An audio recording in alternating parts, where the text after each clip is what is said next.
Alors, je rappelle rapidement que dimanche dernier, nous avons commencé un nouveau thème.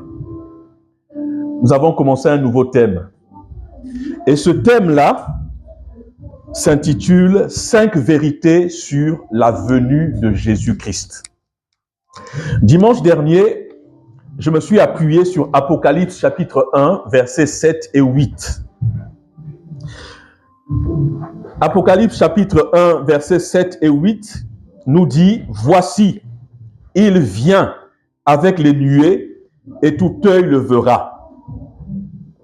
Même ceux qui l'ont percé et toutes les tribus de la terre se lamenteront à cause de lui. » Donc, j'ai dit le dimanche dernier que le thème sur le retour de Jésus était un thème central dans la Bible parce que il y a au moins 500 références, 500 versets ou 500 références qui en parlent.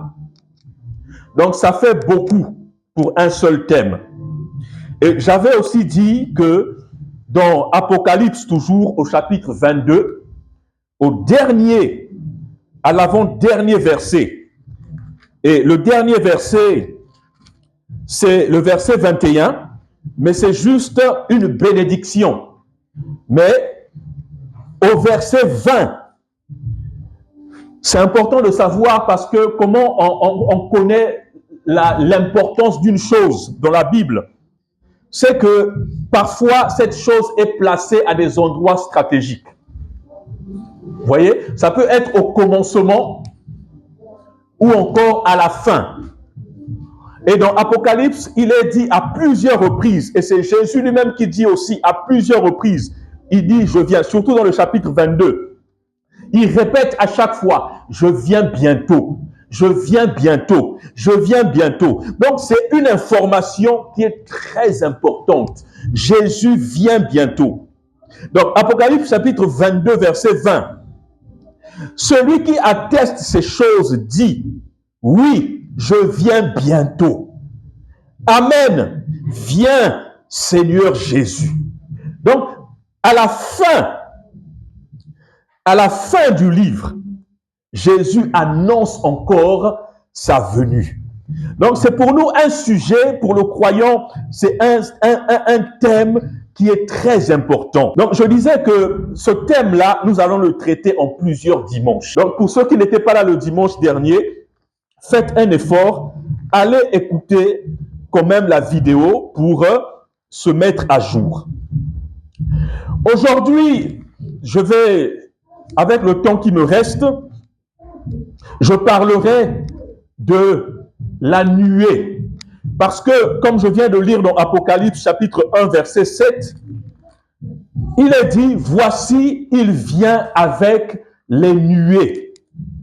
Dans beaucoup de passages, chaque fois qu'on parle du retour de Jésus, on précise toujours qu'il vient avec les nuées.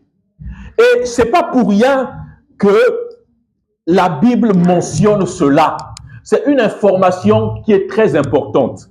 Les auteurs ou bien le Seigneur nous donne des informations. Ce sont des clés pour comprendre certains passages bibliques, mais ce sont aussi des indices pour nous montrer, pour nous aider à discerner le vrai du faux.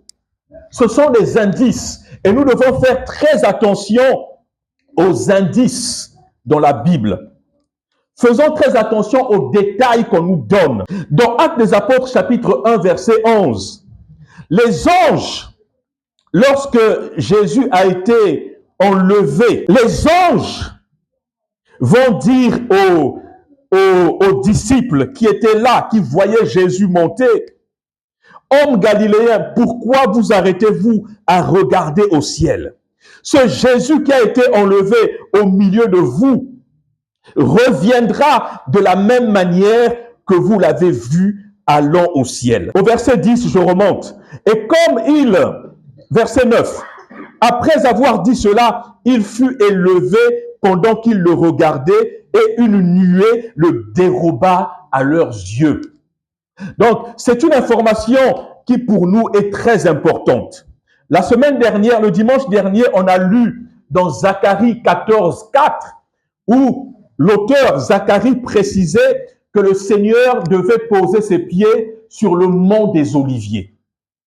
Et dans Actes des Apôtres, chapitre 1 aussi, au verset 12, on nous précise, alors ils retournèrent à Jérusalem de la montagne des Oliviers. Donc Jésus il est monté au ciel de la montagne des Oliviers. Ce sont des informations qui sont très importantes. Pourquoi on nous donne ces informations? La montagne des Oliviers, par exemple. La montagne des Oliviers se trouve à Jérusalem. Voyez l'information qu'on nous donne. Alors, ils retournèrent à Jérusalem de la montagne appelée des Oliviers, qui est juste près de Jérusalem, à la distance d'un chemin de sabbat. Donc, l'auteur donne même des indications géographiques. Amen. On nous donne même la distance entre Jérusalem et la montagne des Oliviers. Ce ne sont pas des informations qui sont vaines, mais ce sont des informations qui montrent au lecteur, qui situent le lecteur sur le lieu où se trouve tel endroit qui a été décrit. Donc, il est important que nous puissions savoir que le mont des Oliviers se trouve à tel endroit. Et cette information est importante aussi pour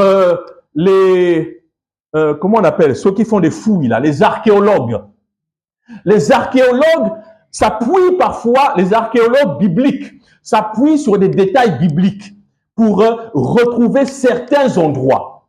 Donc, ils savent que le mont des Oliviers, selon la Bible, a été situé à tel endroit. Donc, même si Jérusalem a été détruit en l'an 70, mais il y a des indications qui nous montrent quand même, qui nous situent, qui nous orientent sur le lieu, le mont des Oliviers, Golgotha, le mont du Calvaire, le temple. Il y a des indications dans la Bible.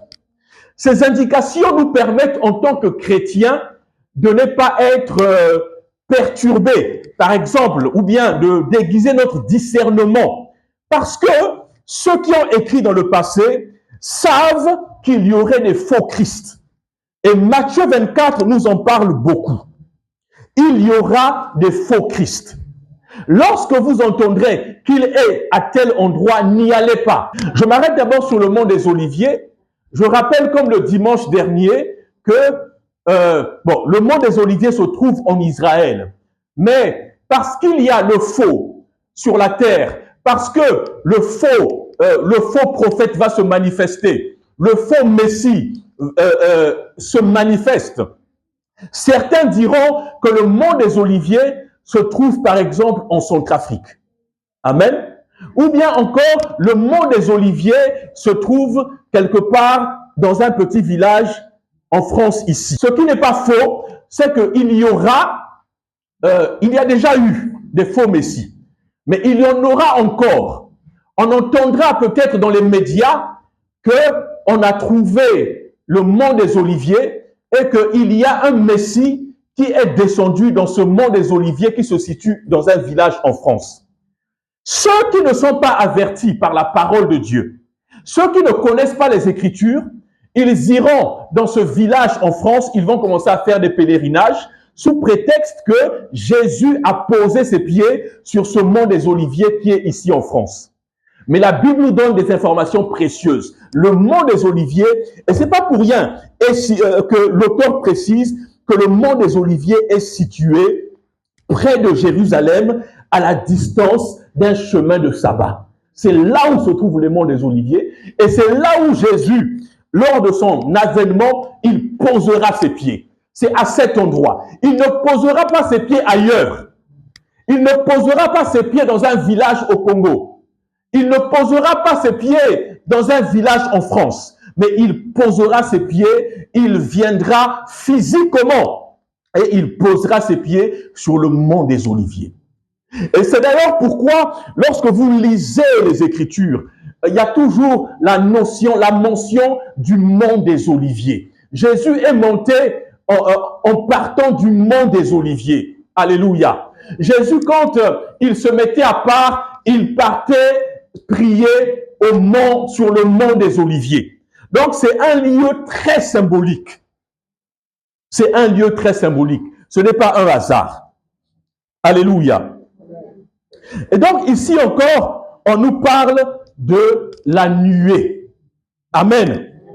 Jésus, quand il descendra, il viendra avec des nuées. C'est une information qui est très importante parce que essaie toujours de démasquer le faux qui va arriver. On est dans un monde où les gens ont la capacité de s'envoler en l'air. Les gens sont capables de descendre même du ciel.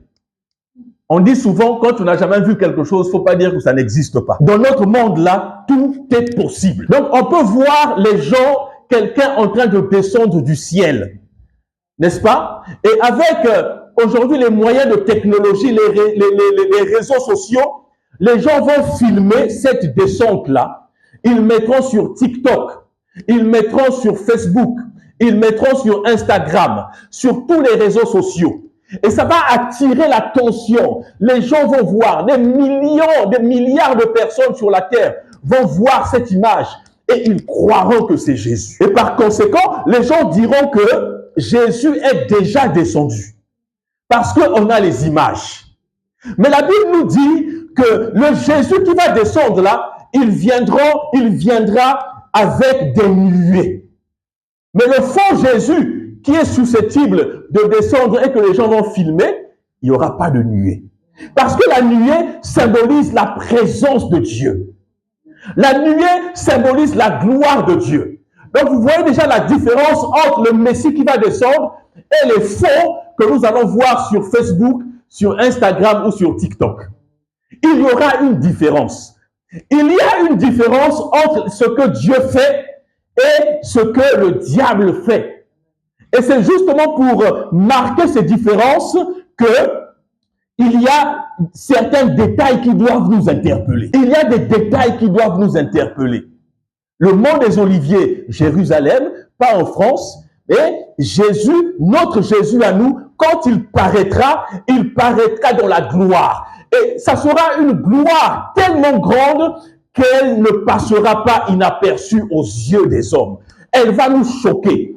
Le retour de Jésus va nous choquer, puisque tout œil le verra. Le retour de Jésus va nous choquer à cause de la gloire qu'il va dégager. Amen. La nuée, la gloire de Dieu. Alors, prenons ensemble Matthieu chapitre 24, verset 30.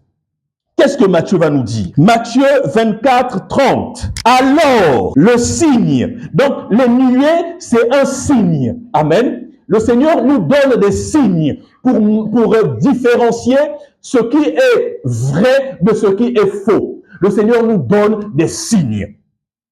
La nuée, c'est un signe. Le mont des Oliviers, c'est un signe.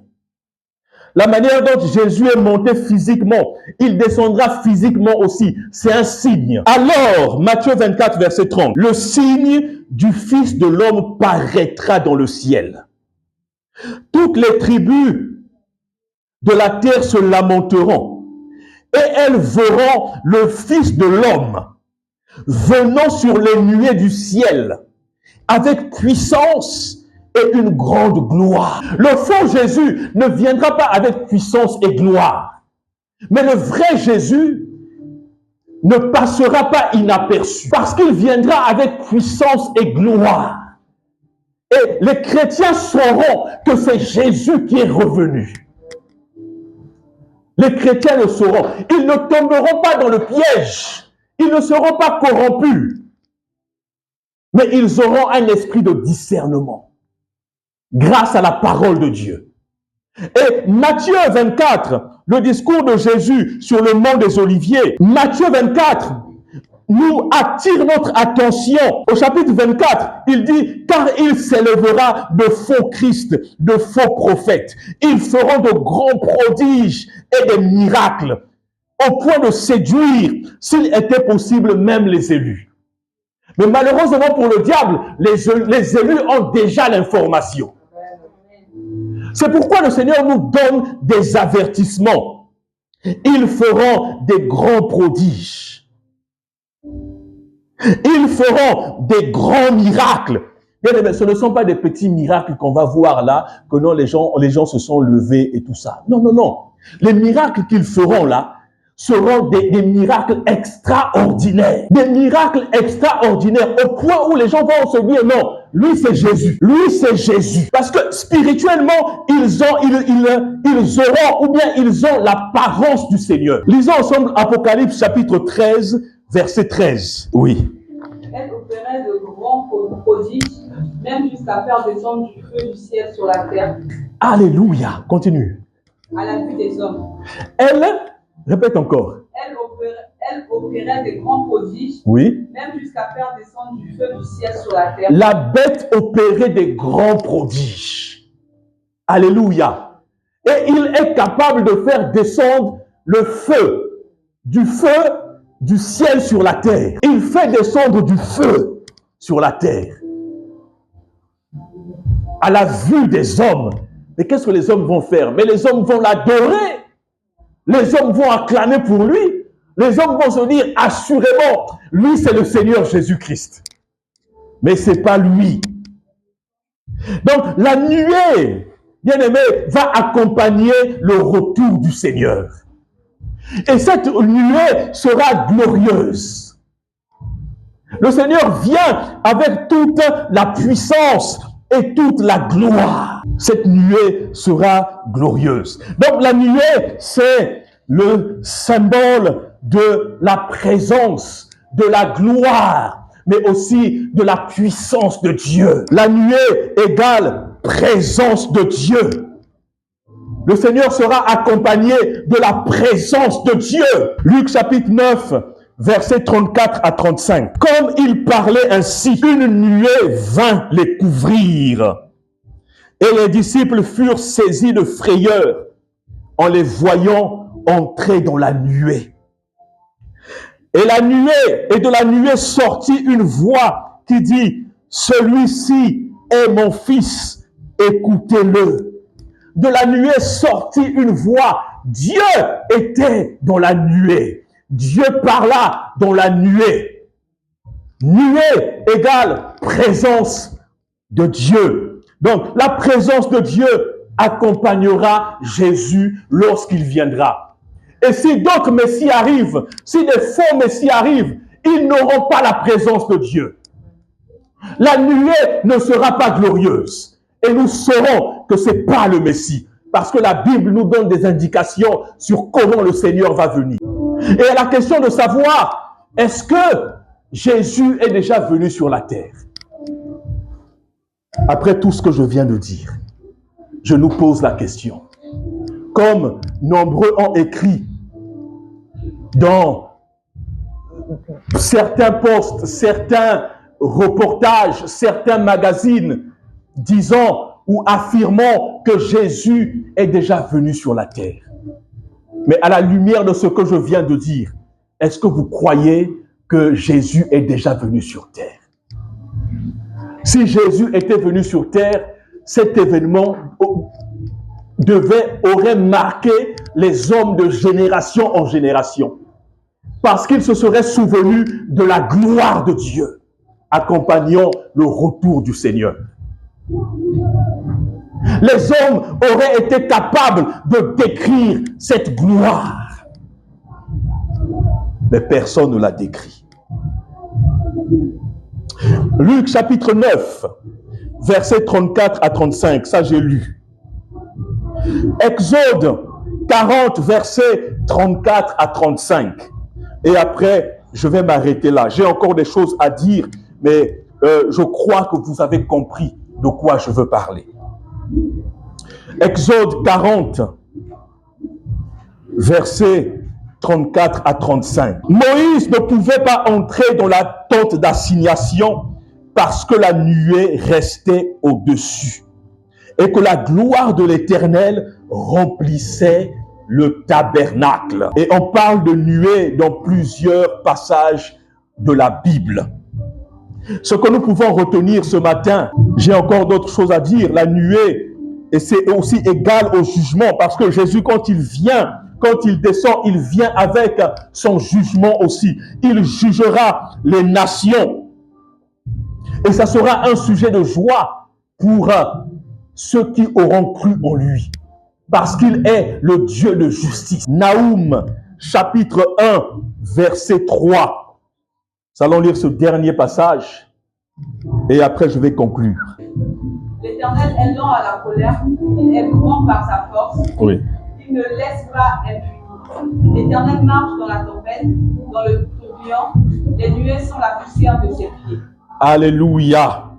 Donc les nuées, Jésus, quand il vient dans les nuées, il y a la présence de Dieu, il vient avec le jugement. Alléluia. Mais il y a aussi un lien avec le trône céleste. Daniel chapitre 7, verset 13 à 14. Tu peux lire. Daniel 7, 13 à 14. 13. Oui. 7, 13 à 14. Daniel 7, 13 à 14. Je regardais pendant mes visions nocturnes, et voici, sur les nuées des cieux arriva quelqu'un de semblable à un fils de l'homme. Il s'avança vers l'ancien des jours, et on le fit approcher de lui. Le verset 14. On lui donna la domination, la gloire et le règne. Et tous les peuples, les nations et les hommes de tout homme le servirent. Sa domination est une domination éternelle qui ne passera point, et son règne ne sera jamais détruit. Alléluia. Le Seigneur vient dans la présence de Dieu, il vient avec son jugement, mais aussi il vient pour recevoir l'autorité qui lui est conférée. Amen. Que Dieu vous bénisse. Ce matin, je pense avoir terminé avec ce qui concerne la nuée. Mais que ce ne soit pas un simple mot, c'est un symbole fort. Et rappelez-vous que les précisions sont très importantes. Soyons dans l'esprit de l'auteur des différents passages que nous avons lus. Et surtout, soyons connectés au Saint-Esprit qui inspire toute écriture. Il y a des indices qui doivent attirer notre attention dans la Bible.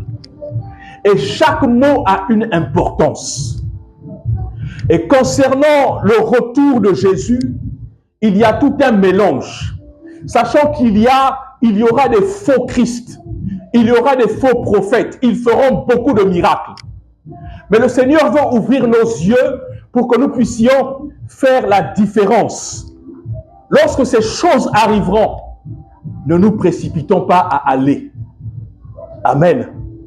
Mais souvenons-nous des différents signes que le Seigneur nous donne à travers les Écritures.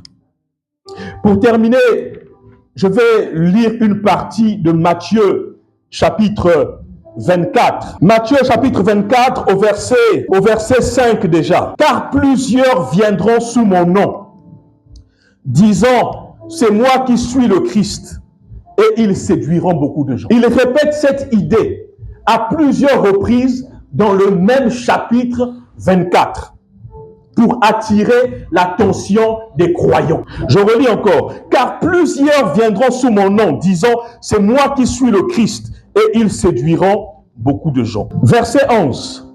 « Plusieurs faux prophètes s'élèveront et ils séduiront beaucoup de gens. » Verset 15. « C'est pourquoi lorsque vous verrez l'abomination de la désolation dont a parlé le prophète Daniel, établi en lieu saint, que celui qui lit fasse attention. » Je dirais ce matin que vous qui écoutez, faites attention. Verset 23. « Si quelqu'un vous dit, alors le Christ est ici, ou il est là, ne croyez pas. » Pourquoi vous ne croyez pas?